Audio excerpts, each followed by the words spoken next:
Hey, good morning. Welcome to the JeepSolid Garage. Today we're going to be working on the Chrysler 3.6 liter V6. Yes, it is a V6. This is in the People Mover, my People Mover van, Dodge Grand Caravan 2017. I'm going to show you why we lucked out. We're going to be changing the coil pack on ignition cylinder, on cylinder number 3. Why we lucked out, let me show you. I've got my OBD2 scan tool here. If you don't have one of these, you need to get one. I will be sure to link this one in the description below. These are a lifesaver. It has saved me a ton of money by getting codes myself. Let me show you how to do that. Under the dash on the driver's side, here is our plug for our OBD2 detector. You're going to plug that in, and it is starting up already. Let me turn the car on. I'm not going to start it though. I'm just going to have it on, and we are going to go to diagnose.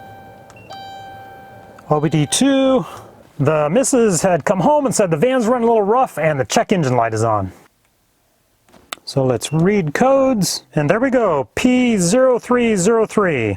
Cylinder number 3 misfire detected, and it can actually be a variety of issues. You could have bad spark plugs. It could actually be a fuel issue to that cylinder or the coil pack. In my case, I'm very certain that it's the coil pack. I had another coil pack go out on me on this van a while ago. I highly suspect that, and this van does have new plugs in it. So let's get right to it. I'm going to start out by disconnecting the battery. Then this plastic cover just pops straight up. Next, we're going to remove this hose. It just pulls right out. And we're going to remove the air intake here. This just unsnaps, and loosen this strap here with an 8mm bolt. Or an 8mm driver there. And this will simply pull off. Pull this forward. There we go. Next, we need to remove this part of the air intake. There's just a little tab right here. You push in, disconnect this electrical connection, tuck it out of the way. This little tab right here, the center part will pop up, and this will pull right out. And of course, that one little guy gave me a lot of trouble, but I won. Fortunately, it's just this style tab, and I've got a lot of replacements here. Now with that little tab out, this will push off of the throttle here. There's nothing else connecting it. We're going to kind of lift it up and push it back, and then it'll slide right out of here. On the back side of it, there's two little grommets right there that push down onto studs. That's what holds it in place. So you gotta pop those guys up, slide it back, comes right off. And right back here, we've got cylinders or coil pack 1, 3, and number 5 right back there. And earlier when I said we lucked out, this is exactly why. Cylinders 1, 3, and 5 on the back side, because cylinders number 2, 4, and 6 are under here. You got to take off the plastic intake manifold to get to those. It's not a deal breaker. You just have to undo some more electrical connections. Hoses on the side. There's 7 bolts. This comes off.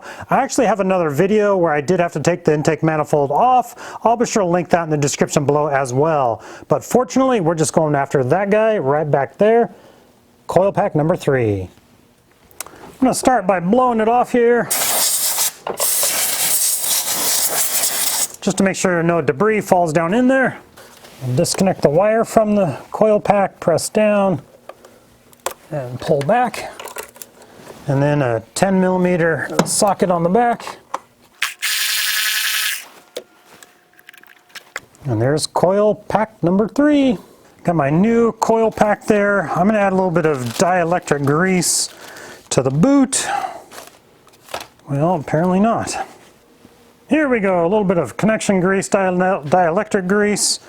We'll add a little bit of this. This just helps create a waterproof barrier, help prevent corrosion, just helps seal it up there. A little bit on the inside of the boot. And this new coil pack, Duralast. I'll be sure to link these in the description below where you can find them.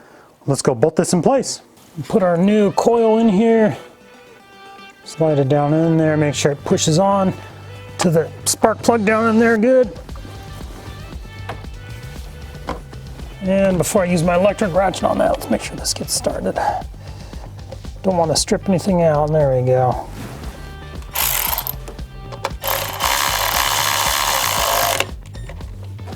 Now we'll hook everything back up and then we will reset the code. Hooking everything back up though, let's fast forward this and get to the code resetting. If you need step by step on putting everything back, just watch this video in reverse. I don't know.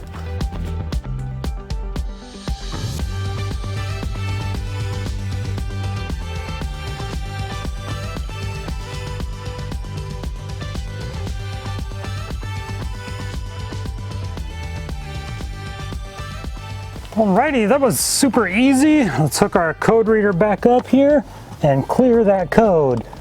And yeah, as I mentioned earlier, if you don't have one of these, get yourself a code reader and code clear. This thing is a lifesaver. Right down in here to erase codes. Erase codes, okay. What do you think? Pretty easy, Toots? Yeah, there we go. So van should be back in business.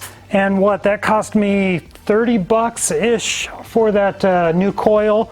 If I would have taken this to a shop, it'd be $130. Take that extra $100, buy your code reader. Thank you guys so much for watching. Check out my next video right up here, and have a good day.